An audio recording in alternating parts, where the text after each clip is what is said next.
திரு சுப்பிரமணியன் சாமி அவர்கள் சில நேரங்களில் வருத்தம் அளிக்கக்கூடிய, கவலை அளிக்கக்கூடிய, ஒப்புக்கொள்ள முடியாத சில கருத்துக்களை தொடர்ந்து ட்விட்டர் இணையதளத்தில் பதிவு செய்கிறார். உண்மையிலேயே வருத்தம் தான் அளிக்கிறது.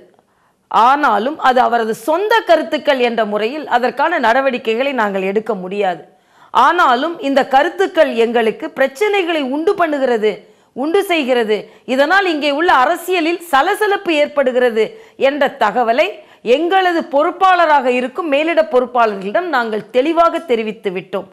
தமிழக பாரதிய ஜனதா கட்சி தலைவரிடமிருந்தோ அகில பாரத தலைவரிடமிருந்தோ வரும் கருத்துக்கள் தான் அதிகாரப்பூர்வமான கருத்துக்கள் என்பதை தெளிவாக இங்கே எடுத்து சொல்லிவிடுகிறோம்.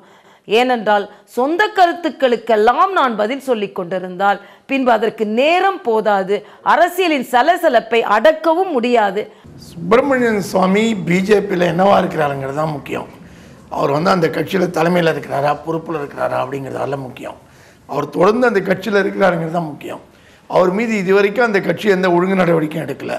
அவர் நேரடியாக மோடிக்கே கடிதம் எழுதுறாரு. ஜெயலலிதா கடிதம் ஏன்னா தானும் ஒரு பதிலுக்கு கடிதம் எழுதுறாரு. அதன் பிறகு அவர் வெளியில் போய் ராஜபக்சேவை நேராக சந்திக்கிறாரு.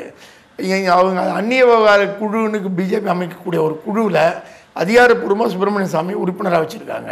அவர் அந்த அடிப்படையில் நான் ராஜபக்சேவை சந்திக்க போகிறேன்னு சொல்கிறாரு. அப்போ பிஜேபியை பொறுத்த மட்டும் சுப்பிரமணியன் சாமிக்கு என்று ஒரு அதிகாரப்பூர்வமான இடம் ஏதோ ஒன்று இருக்குது, இல்லைன்னு அவங்க மறுக்க முடியாது.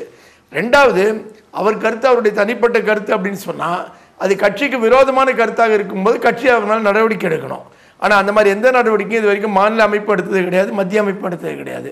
இதுலேருந்து என்ன தெரியுதுன்னா, அவங்க சுப்பிரமணியன் சுவாமி சொல்வது எல்லாமே தான் கட்சி தலைமையும் மேலிடமும் விரும்புவது தான் அவர் சொல்கிறாரு. அவர்கள் வேலையைத்தான் அவர் செய்கிறார்னு தான் இதுக்கு பொருள்.